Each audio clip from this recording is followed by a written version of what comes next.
To make a beautiful sourdough, you have to start out with a beautifully strong starter. So you want to make sure your starter is fed 4 to 6 hours in advance, overnight at the longest. You can always do the float test and make sure that your starter is ready. She's spinning around beautifully, so she's good to go.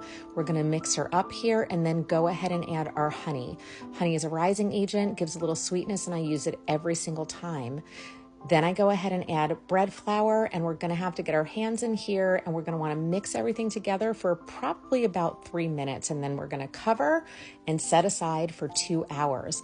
Then we're gonna be adding our salt. So when we add our salt, we're also adding 50 grams of water. We gotta get our hands in here and get it mixed up into this consistency that you can see how I pull up and over, up and over. That's how I mix for a good 5 minutes. Cover, let her double in size at least 2 to 4 hours. She's looking amazing. She makes 2 loaves, so we need to split her apart here.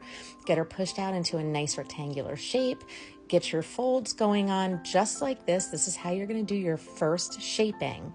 We're going to roll her up, and we're going to then begin to create tension with pushes and pulls.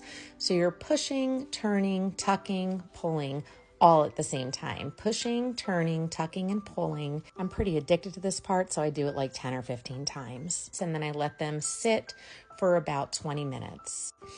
At that time, I'm going to go ahead and get my baskets ready. We're going to do our second shaping. We want to be more gentle here and not push her air out. As you can see, I'm being super careful.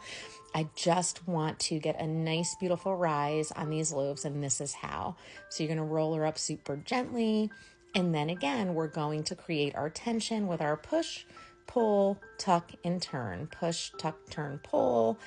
And she looks so pretty. So we're going to go ahead and turn her over, and she's going to be on her top in the basket. You can allow her to proof for 2 hours in a plastic bag on the counter now, but I usually do a cold proof in the fridge overnight in a plastic bag so she won't dry out. Once she's proofed, we go ahead and turn her out and get ready for her score. So I always use a razor blade, and I hold it horizontally to the counter, as you can see I'm doing here. That gives me a nice ear.